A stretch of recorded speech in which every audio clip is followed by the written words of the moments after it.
Hi everyone. Today we are going to continue the beautiful word stop worrying and start living. Okay? Now we are studying. Yesterday we saw give us this day our daily bread. Yes, we have to ask for today, not for tomorrow, because worry will ruin our health and happiness, isn't it? Yes, years ago, a penniless philosopher was wandering through a stony country where the people had a hard time making a living. One day, a crowd gathered about him on a hill, and he gave what is probably the most quoted speech ever delivered anywhere at any time. The speech contains 26 words that have gone ringing down across the centuries. Yes, take therefore no thought for the morrow, for the morrow shall take thought for the things of itself. Sufficient unto the day is the evil thereof. Isn't that wonderful? Do not worry about tomorrow, for tomorrow will worry about itself. Enough are the cares of the day. Yes, my dear friend. Many men have rejected those words of Jesus. Take no thought for the morrow. Yes, they have rejected those words as a counsel of perfection. They have rejected those words as a counsel of perfection, as a bit, yes, as a bit of Oriental mysticism. As a bit of Oriental mysticism, I must take thought for the morrow. They say, I must take out insurance to protect my family. I must lay aside money for my old age. I must plan and prepare to get ahead. We say like that. Right, of course, you must. The truth is that those words of Jesus, translated over 300 years ago, don't mean today what they meant during the reign of King James. 300 years ago, the word thought frequently meant anxiety. Modern visions, modern versions of the Bible quotes Jesus more accurately as saying, have no anxiety for tomorrow. Okay? By all means, take thought for the tomorrow. Yes, carefully thought and planning and preparation, but have no anxiety. During the war, our military leaders planned for the morrow, but they did not afford to have any anxiety. I have supplied the best men in the best equipment we have, said Admiral Ernest J. King, who directed the United States Army, and have given them what seems to be the wisest mission. That is all I can do.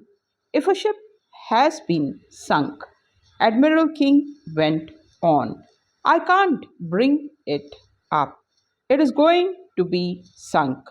I can't stop it. I can use my time much better working on tomorrow's problem than by fretting about yesterday's. Besides, if I let those things get me, I wouldn't last long. Whether in war or peace, the chief difference between the good thinking and bad thinking is this. Good thinking, yes, deals with causes and effects, effects and leads to logical, constructive planning. Bad thinking frequently leads to tension and nervous breakdown. I recently had the privilege of interviewing Arthur Hayes Sulzberger, publisher of one of the most famous newspapers in the world, the New York Times. Mr. Sulzberger told me that when the Second World War flamed across Europe, he was so stunned, so worried about the future that he found it almost impossible to sleep.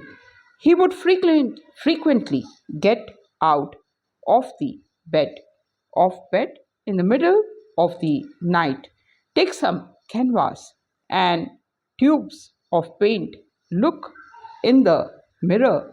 He would look in the mirror and try to paint a portrait of himself.